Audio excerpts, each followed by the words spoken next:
Good day and welcome to Nuvama Wealth Management Limited's Q4 FY2024 earnings conference call. As a reminder, all participant lines will be in the listen-only mode, and there will be an opportunity for you to ask questions after the presentation concludes. Should you need assistance during the conference call, please signal an operator by pressing star then 0 on your touchtone phone. Please note that this conference is being recorded. I now hand the conference over to Mr. Ashish Kehair, MD and CEO, Nuvama Wealth Management. Thank you, and over to you, sir. Thank you, Michelle. Good morning. A very warm welcome to each one of you. It's always a pleasure to connect with you all. Thank you for joining us today for our call for the fourth quarter and the full fiscal year 24. Joining me today in the call are Mihir, our Group CFO, Manish, Head of Investor Relations, and we also have SGA, our Investor Relations Advisors. Before we proceed into discussing the business and updates, I just wanted to share an important announcement with all of you. Mihir, who's our Group CFO, will be leaving us and wants to transition into a more advisory and mentoring role, helping many other companies with his decades of experience. I want to thank him on behalf of the entire Nuvama family for the contributions he's made through this important period of transition for us.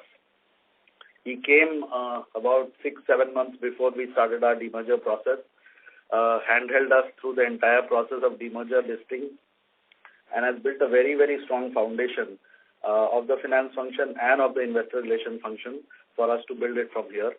On behalf of the directors, on behalf of the entire Nuvama family, I want to wish Mihir all the best as he begins his new chapter of his life. His resignation will be with effect from 14th of May, which is tomorrow. I would also simultaneously like to welcome Bharat Kalsi, who joined us and will take over from Mihir. Bharat is an MBA Finance, Chartered Financial Analyst and a CPA with more than 2 decades of experience across multiple domains like finance, strategy, planning, investor relations and treasury. We look forward to leveraging his experience with some of the scaled and reputed financial services companies in India. He's been with Max Group, Tata AI Life, and in his previous role, he worked as the CFO and Head of Product and Secretarial Function at Bajaj Allianz Life Insurance. Bharat's appointment as CFO, Group CFO and Head of Strategy for the company comes into effect from 15th of May 24.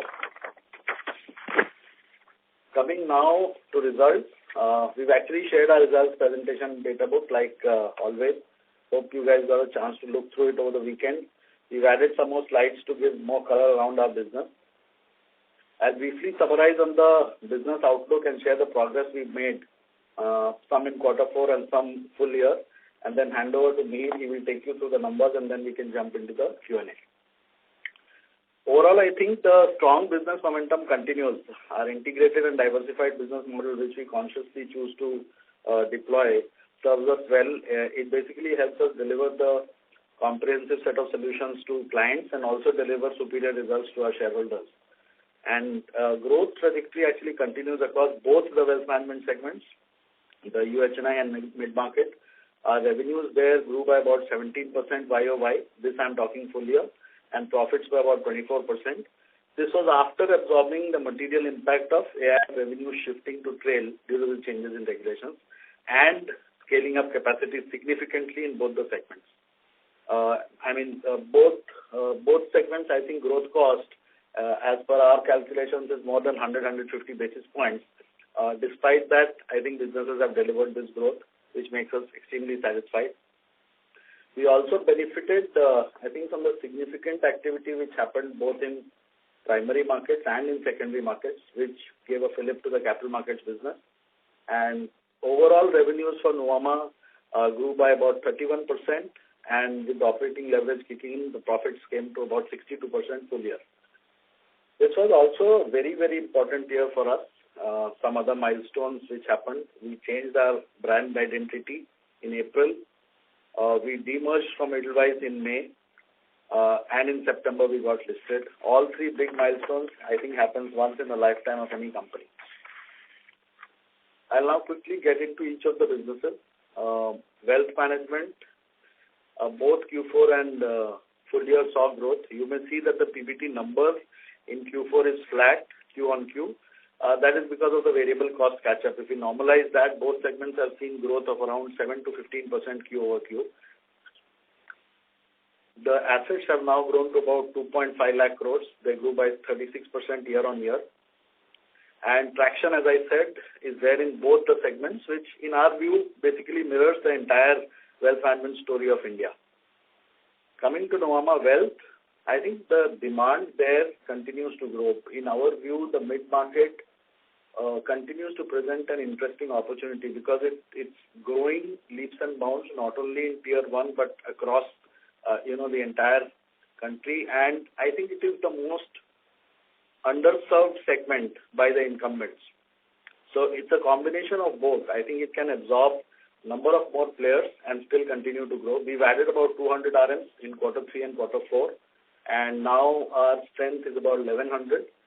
We will continue to expand capacity next year, and I'll talk about it later.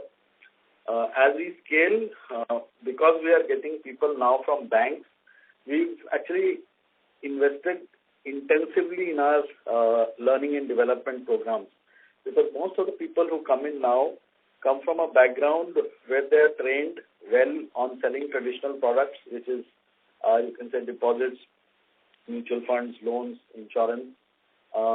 We want to make them far more skilled in doing multi-products, because client portfolio requires much more than all this. So they continue to do what they do, and they need to get trained on a larger product basket, which is why, and because we are adding in large numbers and we don't want the productivity to go down, I think investment in L&D is extremely essential.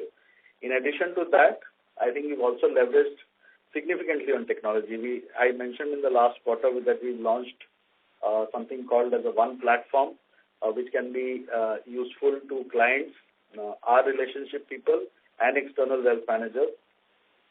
We are now going to launch a portfolio tool because of our whole philosophy of moving the entire relationship team from selling products to offering portfolio solutions to clients. So we've built a very, I think it would be an industry first, leveraging AI and all, built the first portfolio analyzer and recommendation tool, which will be available to RMs across their mobile apps and their desktops and everything. We've leveraged we had acquired a tech company called PickRight about a year back. We leveraged that entire platform to build this solution. This will be rolled out in a beta version now. I think this will achieve 3 things. One, the ability of the relationship person to holistically engage with the client, uniformity of advice, which is a big challenge for the entire industry, and also parallelly, I think it will help increase productivity of people. On the product side, like we've been saying, MPIS, or Managed Products and Investment Solution, continues to remain a focus area. In Q4, our MPIS net flows was actually more than our total net new money in this segment by about 10%. And full year MPIS constitutes 86% of our net new money. It grew by 12% year on year, and it was 30% of the opening assets of MPIS. So about a third of our opening assets we've been able to add this year. Moving on to the ultra high net worth segment, or Nuvama Private, and the general buoyancy continues. Capital markets doing well, companies doing well, real estate doing well. I think all these become ingredients for ultra high net worth to be continue to grow their wealth.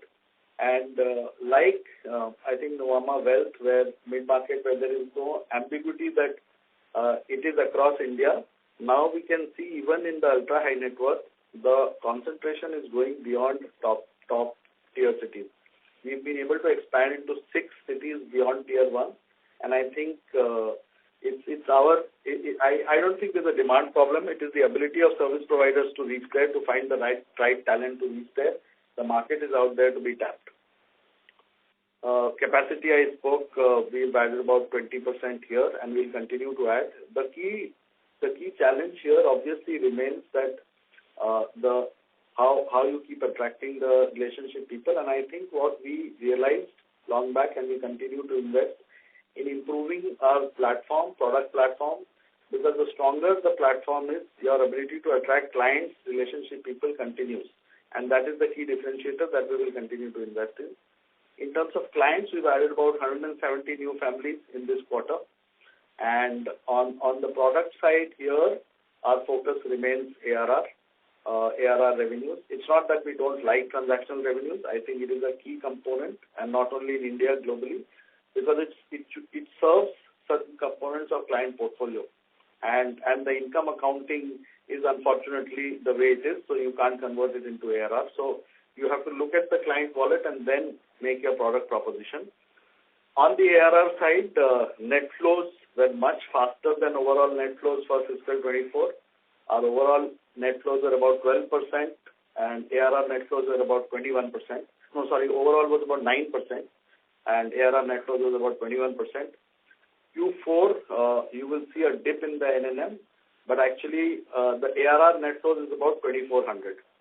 So what we lost was some transactional assets, but out of that, major component was of a client who became a custody client. So what we lost on here went into our custody clearing business. If you look at the full year net new money, it's order of magnitude 11,300 crores. About 60% of that comes from ARR assets, which is 26% of the opening ARR AUM. So about a fourth of the opening AUM we've been able to add this year. We mentioned about building offshore. I'm happy to update that we've been able to get our license in principle approval in DIFC. So Dubai or DIFC will be our first go-to market, not Singapore right now, because I think the economics and the market potential there and our product platform suitability, I think all of them come together. It's faster to break even. It's easier to attract talent. And so all in all, I think it's more synergistic with our Indian setup. And we're also looking at offshore not only as a geography for the purpose of tapping clients. I think, as I keep saying, it's also a skill or a very big addition in the platform to serve the domestic clients. Because very soon, if you don't have offshore as a proposition, at least in the ultra-high net worth segment, it will become a handicap for service providers. So I think it's a necessity which we are building and investing. Moving on to asset management, our AUM has now reached about 7,000 crores. Over the last 3-4 months, we continue to stay put on our priorities. Deployment in private markets has been a key priority, and we focused on that. We did not initiate a fundraise in the last full year. We will now start a fundraise in crossover, which is our private equity strategy, both in offshore and in onshore.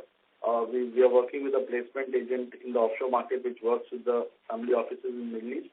So you will see some activity going in the next 2-3 quarters. Public markets, our AUM now stands at about 2,100. It grew by 155% over the last 1 year. In the last quarter also, about net new money of 500 crores in asset management, out of which 70% came into public markets. And commercial real estate is now launched. We will scale it in the next 3 to 4 quarters and take it to the desired level which we initially set. Asset services and core capital markets, which is institutional and equities and investment bank, continues to see exceptional performance. Q4 stabilized though, I would say, but on a full year basis, I think we saw a massive expansion. I think the fee pool in investment banking and institutional equities, in our view, expanded by about 40 to 50% this year. And we also saw a jump of our market share, especially in institutional equities, by about 20%. Asset services, I've mentioned previously that we have 2 client segments of our choice. One, FPIs, in which we deal with systematic quant funds and HFTs, and in domestic, we work with PMSs and AIFs. In both these chosen client segments, our market share last year was about 20%. I think that's it from my side in terms of an update of what happened briefly in the last quarter and full year. I would now request Mihi to give you an overview of the specific numbers across each business, and then we can go into the question and answer section. Thank you. Thank you, Ashish, and warm welcome to all the participants on this call. At the outset, I want to thank Ashish, Nuvama, my senior leadership team at Nuvama, and my team and colleagues at Nuvama for this opportunity, and Ashish, especially to you for your words of appreciation on this call.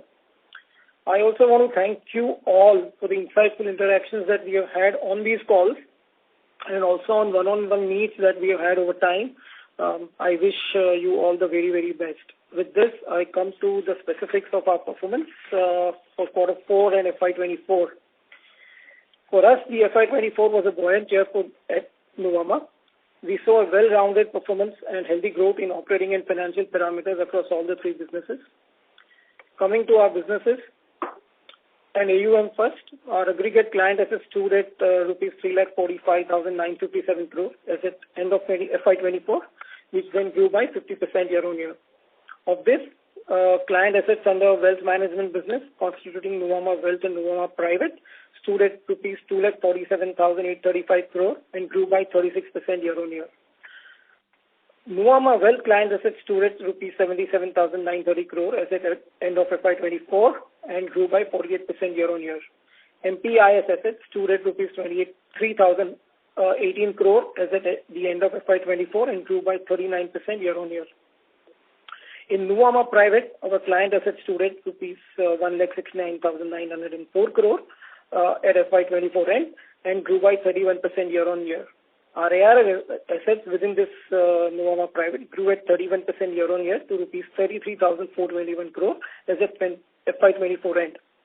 AUM of our asset management business stood at rupees 6,967 crore at the end of FY24 and grew by 25% year-on-year. We witnessed strong flows in public market strategies in FY24. Our closing AUM stood at 2,070 crore in this category at the end of FY24, and this grew by 155% year-on-year basis. Client assets under custody and clearing assets stood at 91,156 crore at FY24 end and reported a growth of 109% year-on-year. On our revenues, aggregate revenues for Q4-25 were rupees 596 crore and grew by 35% year-on-year. Our full year aggregate revenues for FY24 grew by 31% year-on-year to rupees 2,063 crore. Of this, total revenues from wealth management business grew by 16% year-on-year to rupees 330 crore in Q4 FY24 and by 17% to rupees 1188 crore during FY24. Within wealth management, Nuvama Wealth clocked revenues of rupees 183 crore for Q4 FY24, a YOY growth of 6%. Revenues for FY24 were rupees 669 crore and grew by 16% year-on-year, driven by our focus on MPIS. Overall retentions were approximately 1% per annum in line with the previous quarters. Nuvama Private recorded revenue of 147 crore for Q4 FY24, a YOY growth of 32%, and revenues for FY24 were rupees 519 crore, grew by 18% year-on-year. Of this, ARR revenues for FY24 were rupees 297 crore and grew by 23% YOY. This constituted 57% of total revenue in FY24. Our asset management revenues, ex-carry, stood at 12 crore in Q4 and grew by 27% year-on-year, and rupees 49 crore in FY24, which grew by 34% year-on-year. Our capital markets revenues stood at rupees 248 crore in Q4 and grew by 71%. Our revenues for FY24 in capital market segment were 805 crore and grew by 64% year-on-year. This reflected the strength of our franchise amidst strong capital market activities. Now on to costs. Our total cost for Q4 FY24 stood at rupees 358 crore and grew by 25% year-on-year. For FY24, our aggregate costs are rupees 1,279 crore and grew by 18% year-on-year. Of this, staff costs stood at rupees 252 crore in Q4 and grew by 23% year-on-year. And staff costs for FY24 rupees 906 crore for the full year of FY24, a growth of 19% year-on-year. Our operating expenses stood at rupees 106 crore in Q4 and grew by 31% year-on-year, and rupees 373 crore in FY24, which grew by 14% year-on-year. Our overall cost-to-income ratio stood at FY24 at 62% for full FY24, down approximately 700 bits year-on-year basis. On to profitability. Our operating PAT for Q4 stood at rupees 181 crore and grew by 57% year-on-year. Our operating PAT for FY24 was rupees 597 crore, which grew by 62% over FY23. Our ROE for FY24 stood at 23.6%, up by 5.8% over FY23. With this, I now hand over to the moderator for Q&A session. Thank you very much, sir. We will now begin the question and answer session. Anyone who wishes to ask questions may press star and one on their touchtone phone. If you wish to withdraw yourself from the question queue, you may press star and two. Participants are requested to use only handsets while asking a question. Ladies and gentlemen, we will wait for a moment while the question queue assembles.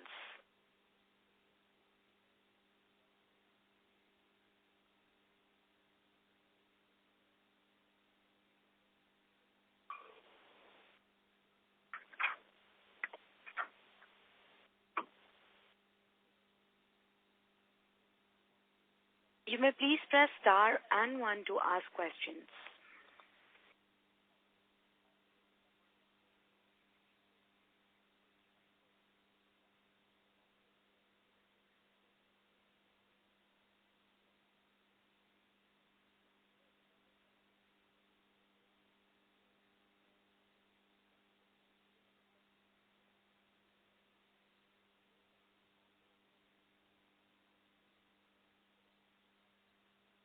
The first question is from the line of Prayesh Jain from Motilal Oswal. Please go ahead.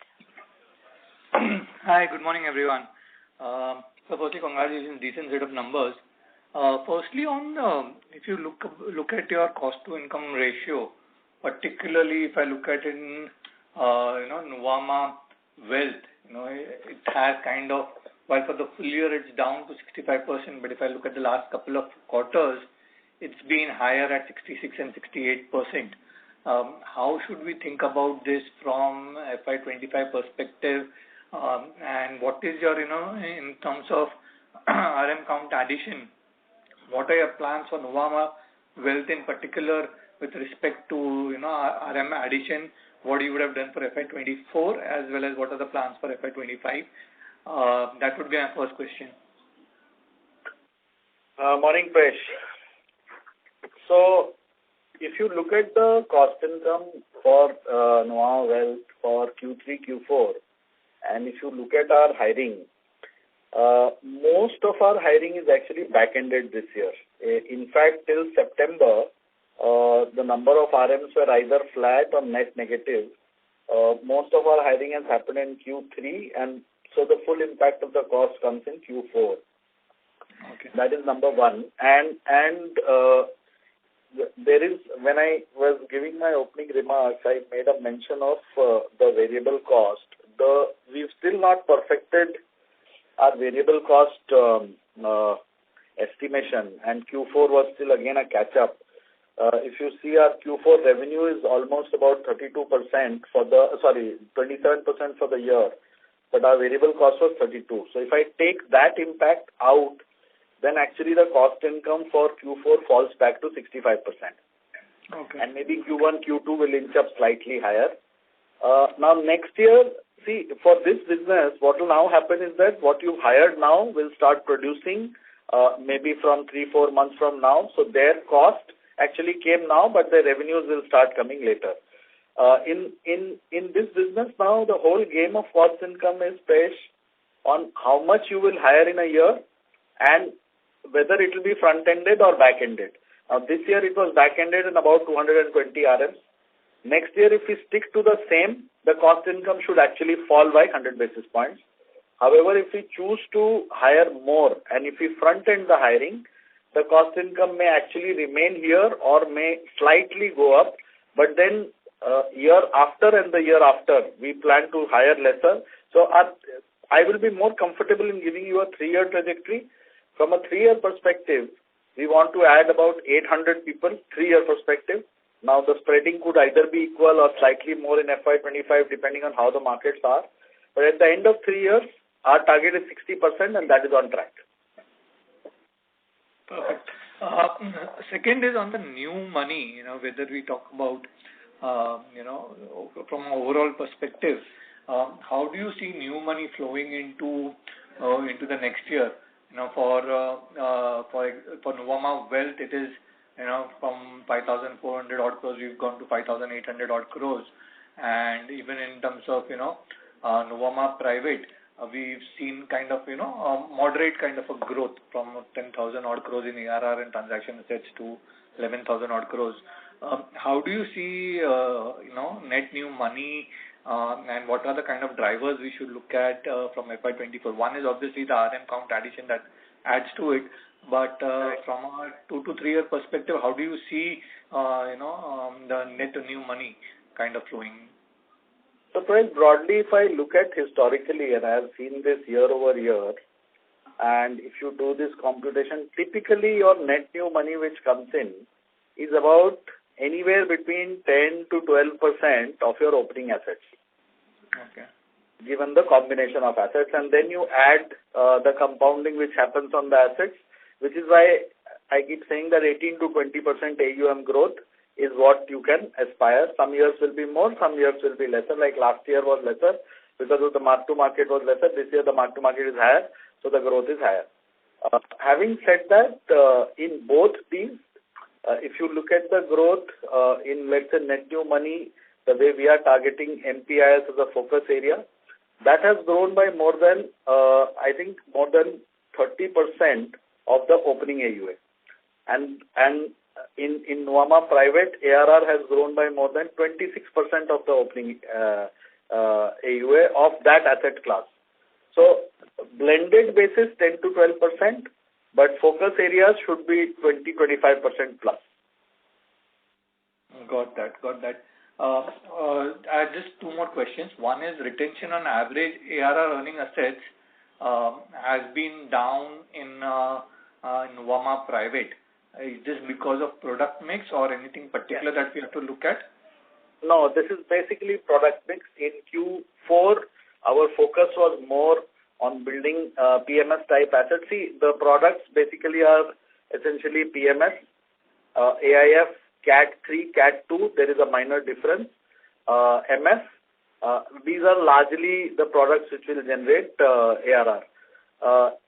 Except CAT 2 AIF, everything else is actually equal because everything you just annualize the revenue and you earn. CAT 2 is the only one where about 25-30% of your lifetime commission comes in the quarter of sale. So in any quarter where the product mix will change slightly up or down, you may see a 5-6 basis points up and down happening. Okay. And my last question is on Nuvama Asset, where you have an M2M negative in this quarter. What is that pertaining to? And also in terms of costs, it's jumped sequentially, substantially. It's just because of variable pay, or is that a hiring that has come in? Yeah, I'll answer the cost question first. There was a one-off cost of 10 crores, which was on our JV setup and all. So if you remove that, actually the quarter cost is about 16 crores. And if you normalize the variable, then it should be 18 and quarter 3 should be about 17. So 17-18 crores is the run rate. It will remain at that level. The increase of salary, basically the regular increase of salary and manpower addition, whatever happens next year, that will be the jump. Otherwise, there is no BAU cost jump that has happened.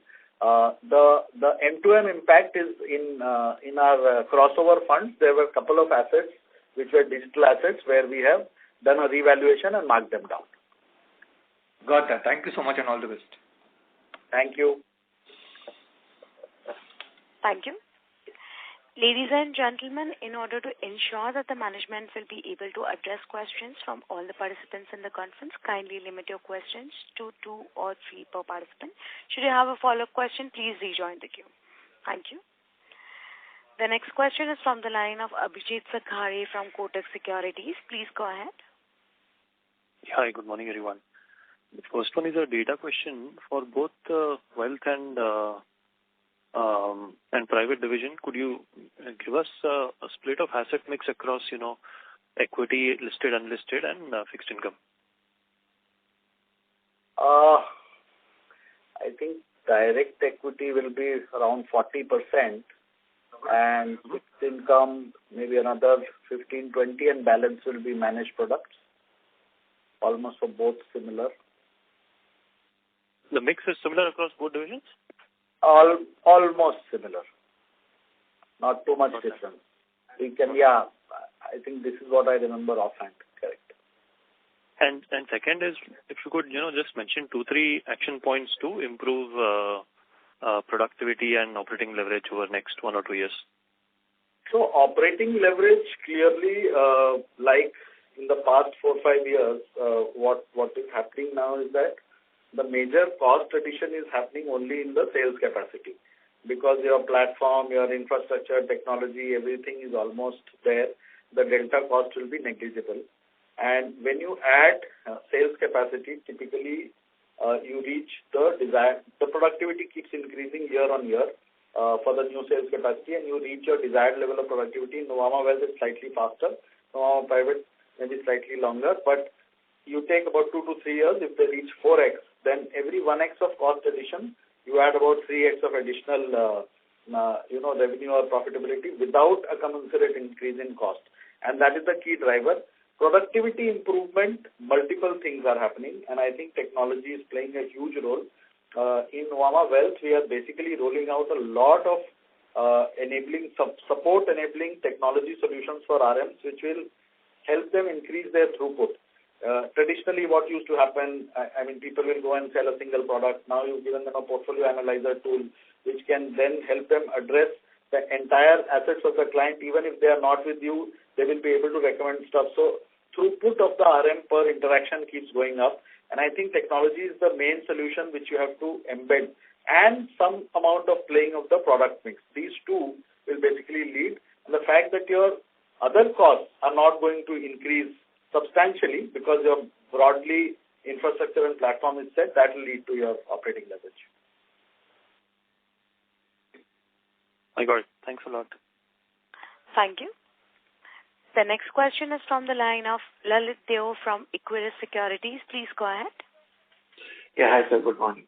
So I have 2 questions. So firstly, we have seen some compression in the net interest margins during the quarter, like it fell down to about 470 basis points. So just wanted your outlook on the same for the next 1 year in the same. So typically what happens, quarter may not be a right reflection. There are 3 things which happen in a business which does loan against shares or loan against ESOP funding and all. Typically loan against ESOP funding. You earn interest from the client, you earn processing fees, and depending on the book, you have to provision for expected credit loss or ECL. Now, the behavior of ECL and processing fees is actually opposite each other. What happens is that when you book a loan, you amortize the processing fees over the period of the loan. And because these are not standard loans like, home loan, car loan, personal loan, these are very market linked, so people can repay much faster. Now, let's say you charge a processing fees of 0.5% for 6 months, and somebody repays after 2 months, that entire processing fees gets upfronted. So your NIM will suddenly start looking higher. And once that loan gets repaid, you reverse the expected credit loss provision which you had made. So it could happen that, average book in a quarter is high, but end of period, somebody repays, your NIM looks higher. So if you look at quarter to quarter, it will be difficult to, predict, but on a full year basis, 5 to 5.2 is where we land up. Sure. And so lastly, on so we have a decent healthy cash token as a fair market. Also going ahead, what are our plans for effective utilization of these cash? I couldn't get your question. Can you repeat? So like last quarter, we highlighted that we would be thinking on announcing a dividend. Okay. So we are very close to formalizing our dividend policy. I think maybe another month and a half, and then by next quarter we will be completely able to disclose.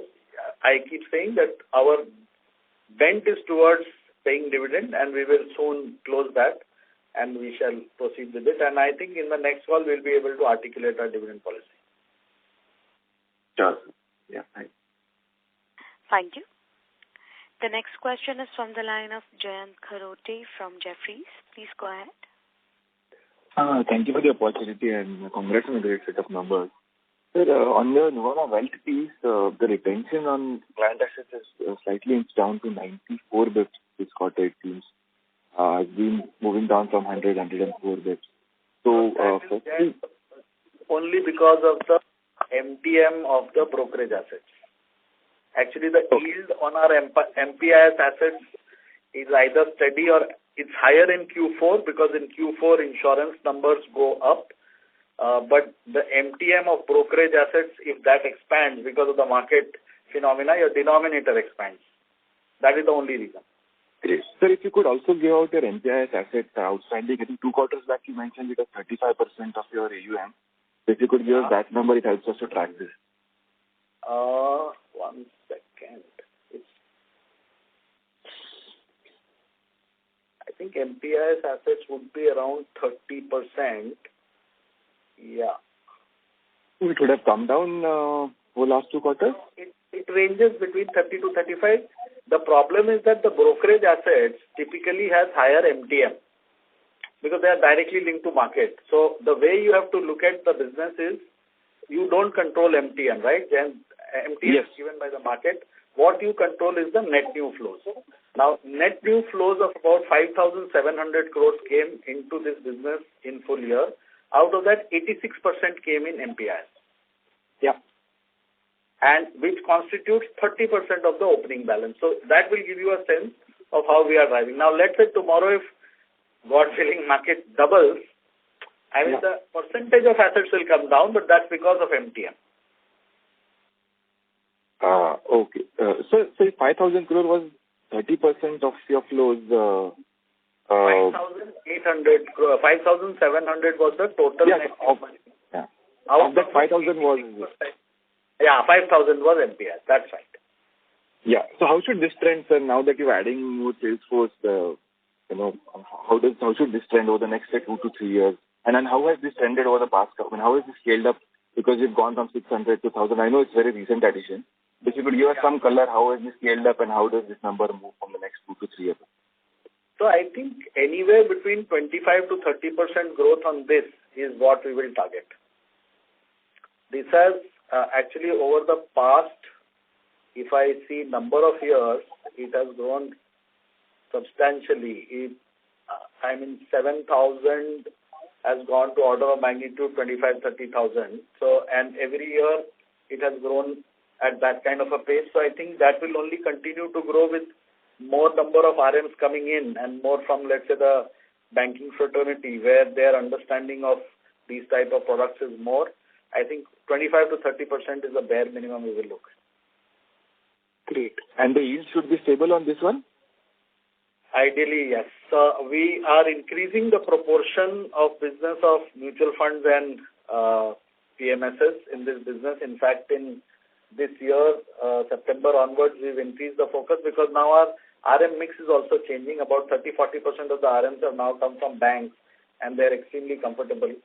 And those assets typically, I'm talking MF equity and PMS, typically yield more than 1%. So I don't foresee the yields coming down in this space. Okay. So just one last question, more from a long-term perspective. Given that, next few years numbers will be very much influenced by the RM addition, so it may not give us a clear picture. But on a steady state basis, how does this, at what AUM do you see the RM profitability moving below, let's say, cost to income of 50-55%? And how many years or what is the period of break-even? If you could just give us some indication from a steady state perspective, not from next when we get 1 or 2 years.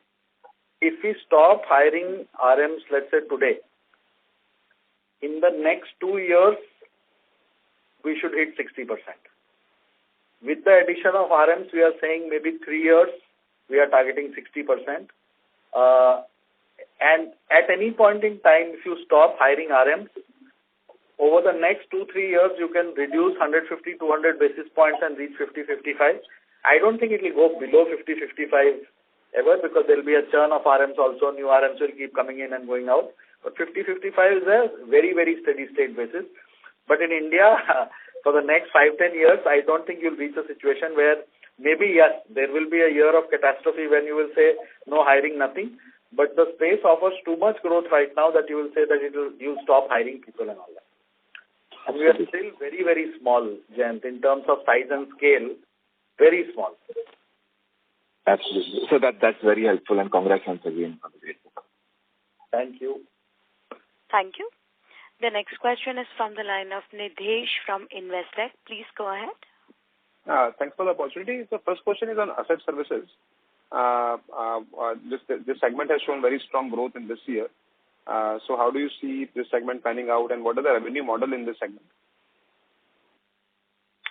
So this is classic custody and clearing business. Basically, we serve two client segments. One is FPIs. FPIs also, we don't typically go after long only, because I think there the revenue model is more related to FX and lending and multi-country custody clearing, which is offered by the global banks. We are typically targeting systematic quant funds and hedge funds, where the technology solutions and agility required is far higher. So in that segment, our market share is reasonably large. But given the derivative volumes in India right now, I think immense amount of interest is increasing from these kind of funds which operate in other markets. We are seeing activity from funds in Australia, funds in Israel, UK, US, Hong Kong, Singapore obviously was there. But other markets are also opening up. So it will be a function of the number of clients coming in. Last year, we had about 20% market share of all the new clients that came in. And on the domestic side, which to my mind is more structural and more long-term, because these are all PMSs and AIFs, which is tapping into the Indian financial savings. I think that growth is happening, as you can see in front of us. Total assets, both PMS and AIF put together now, I think now about some 16 lakh crores, which was the size of the mutual fund industry in 2017. And they are growing by 20-30% every year with new players coming in. So I think we'll just keep focusing on these two segments. And earning model is divided into 2-3 elements. There is fund accounting, there is custody charges, clearing charges, and there is some float income which you make on the cash balances that remain, either as way of margin or as by way of bank balances, which these PMSs and AIFs leave in terms of the cash holding in the portfolio. Sure. Second is on Nuvama Private. How do you see retention yield on ARR assets going forward? At 100 basis point, it is quite higher than the other listed peer. So over medium to longer term, how do you see this yield panning out? And if I also compare this number versus, let's say, global peer, this number is on the higher side. So I would say between 90 to 100 is what visibility right now we have. And maybe with the expansion of assets and all that, if it comes down later, we are not seeing that visibility right now. Maybe 85 to 100 is the range, depending on the product mix, because practically most of the products which go into that typically have that kind of an yield, except because fixed income, mutual funds is not something which clients in that segment buy through you. They typically go for direct plans. Whatever fixed income they do, they will do in transactional assets through direct bonds or NCDs or credit products or structured credit products, which all sit in the transactional asset class. So it's typically either alternative funds or it will be equity-related funds, where the yields will not be lower than, maybe 70-80 basis points at the lower end, and on the higher side, maybe 1.2-1.3%. Yes, if absolute return products which mimic fixed income, that is the only category which at a product level will yield slightly lower, but that also is not below 50-60 basis points. So it depends on the product mix, but between 85-90 to maybe 1.05 is the range over a period of time is what is visible right now. Sure. Thank you. That's it from my side. Thank you. The next question is from the line of Karan Sanwal from Niveshaay. Please go ahead. Thank you for the opportunity. Am I audible? Sir, your voice is muffled. May I request you to kindly use your handset, please? Yeah, is it better now? Yes, sir. Please continue. Thank you. Yeah, congratulations for the good set of numbers. Just wanted to understand the impairment of asset that we have recorded in this quarter. If you could talk about it, it was towards some ongoing dispute involving the Wealth and Investment Limited, our subsidiary. If you could talk about it in greater detail. Sorry, I didn't understand. So there was an impairment of asset that we have recorded in the books. That was a case which was going on. We had been providing for it. It's actually a custody client which was doing brokerage through NWIL. So that impairment will get cross-charged to the asset services business. Oh, okay.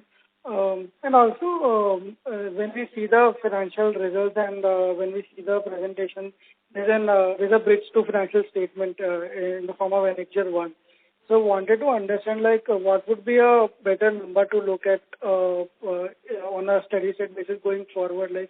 How long do we expect that bridge to financial statement to occur in our books? So that bridge will always be there because of certain accounting treatments. For example, when we earn, let's say, brokerage, now you have to, in financial statements, it gets reported as gross, and then all the statutory charges and payouts, they come in the OPEX, which actually is incorrect. Ideally, the income should be net income. So that adjustment is one adjustment. Similarly, let's say when we do a fixed income product, typically in fixed income, how it happens, it passes through your books, right? You buy and then you downsell. So what gets recorded in financial statements is fair value changes and all that stuff, but it's actually distribution income. So unfortunately, the way the accounting standards are, this will continue, in my view, permanently. So would the adjusted numbers be a better number to look at? Yes. Because otherwise you will not be able to comprehend the numbers. If you look at the financial statements, given the way accounting standards are, you will not be able to correlate it back to the actual business line numbers. Okay, understood. Yeah, and one last question. So this you talked about the OPEX cost, but on a consolidated basis, just wanted to understand how are the OPEX costs expected to behave with respect to earnings? How are these margins that we are doing for the last 2 quarters sustainable on a full year basis, or do we expect, if you could give us a range of margin that we could do on a full year basis? I think what we have seen for last 2 quarters will only get impacted if there is a severe downturn in, let's say, the capital market business, where if, let's say, primary and secondary activity goes down.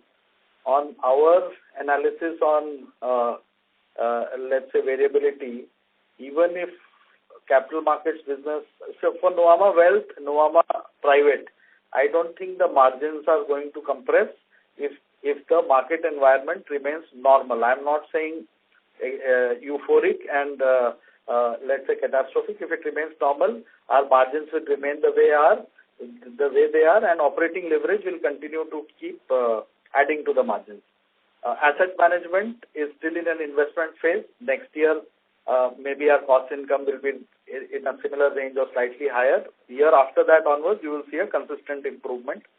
Capital markets is the only one where you've seen significant margin expansion. Even if there is a 10% fall of revenue, the way our cost structure is in that business, about 300 to 310 crores is fixed cost. So the revenues was about 805 crores. And balance is variable cost. And variable cost is between 10 to 15% of revenue. So if you have a 10% fall, our cost income there goes up from full year basis 53 to maybe 56, 57%.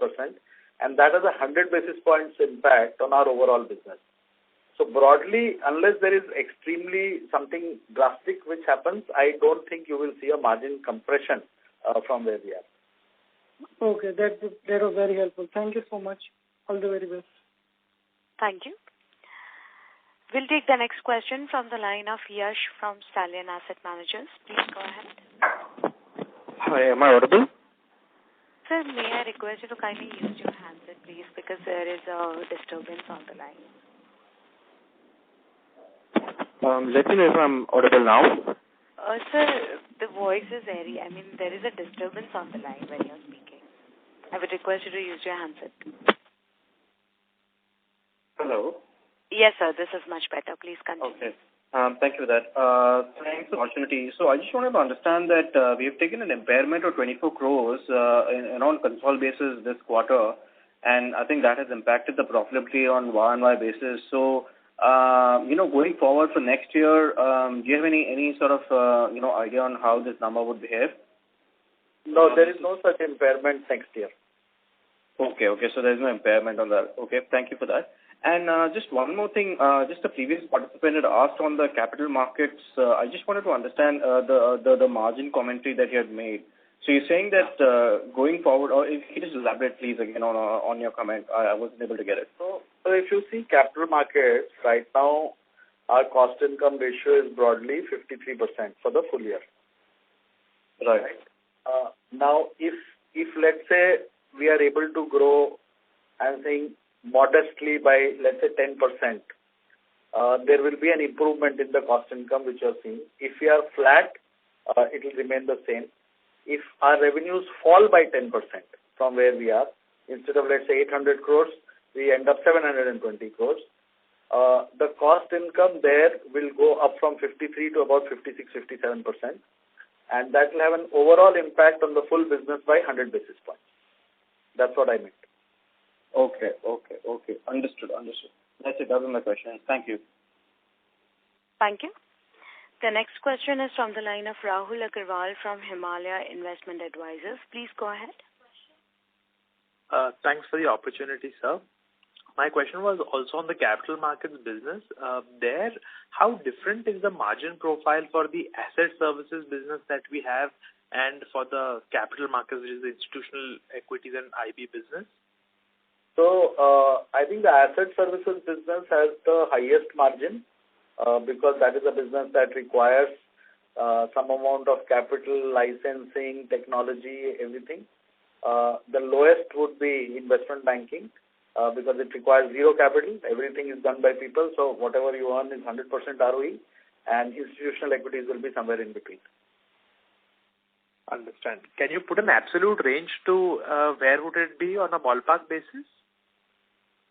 Each of them? Yeah, for asset services specifically? Maybe the cost income would be around, in a good year, 35%, in a bad year, 50%. Got it. And there, so you said that you are focused on FPI clients which are more into algo trading, hedge funds and so on. Can you talk a bit about what sort of what sort of revenues come from the FPI segment there versus the domestic segment? And what are the yield? Yeah. The yield is motamoti similar because the earning is same, the underlying earning is same, and we don't earn on activity. There is no earning on activity happens in broking. In custody and clearing business, you don't earn on activity. It's a services business. So you basically earn float, fund accounting charges, clearing charges, custody charges, which are broadly similar. So the yields will be similar, the sizes will be different, but domestic is growing at a faster pace. Understand. And FPI would be north of 50% for that business currently in terms of revenue contribution? Yes. Got it. And you also mentioned that in a good year, the cost to income can be 35. In a bad year, it can be 50%. I would imagine asset services should be very, very stable in terms of margins. Can you talk a bit about why would it move so much? Maybe there's something we don't understand. Maybe you're right. I'm talking from a historical context perspective as to how our profit margins have expanded over the last 3-4 years, but that is not reflective of the business in general because we shut down 2-3 lines of businesses over the last 2-3 years, which were not very accretive and high risk. So in those years, our cost income was slightly higher because you still had the cost and you shut down the revenue. And as and when you reduce those costs, it fell down to 35-36%.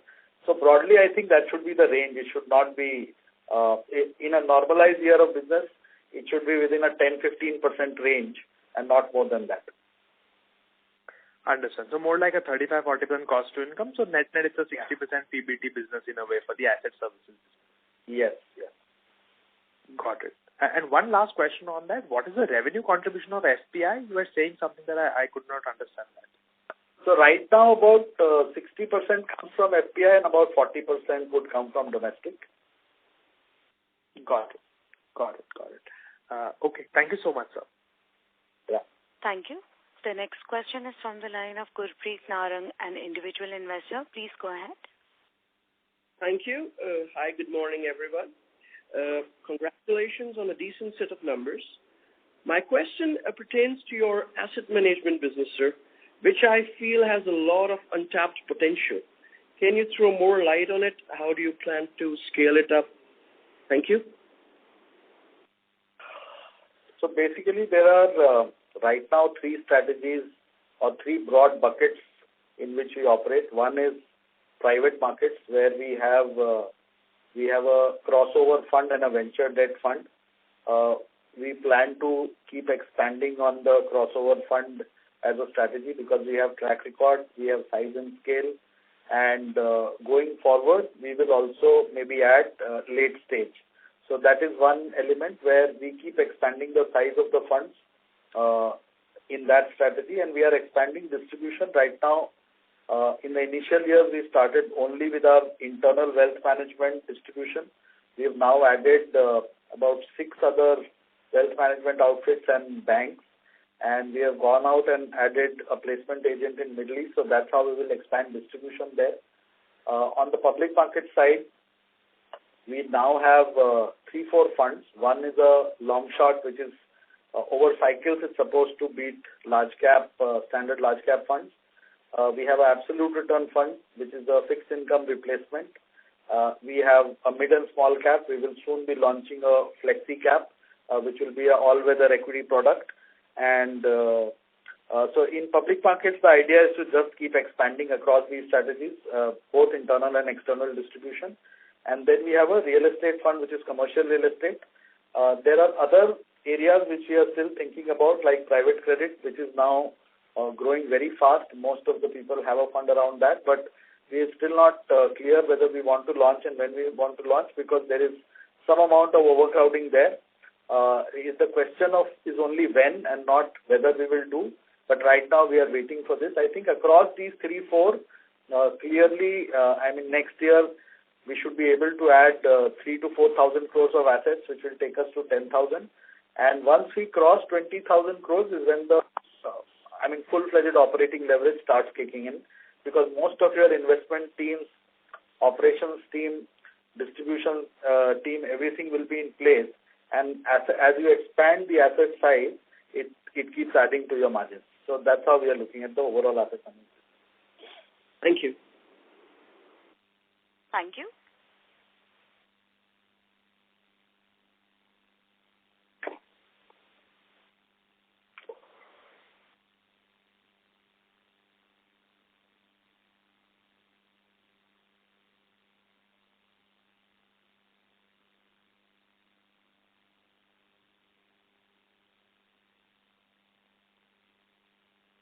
Ladies and gentlemen, due to time constraint, that was the last question for today. I would now like to hand the conference over to the management for closing comments. Over to you, sir.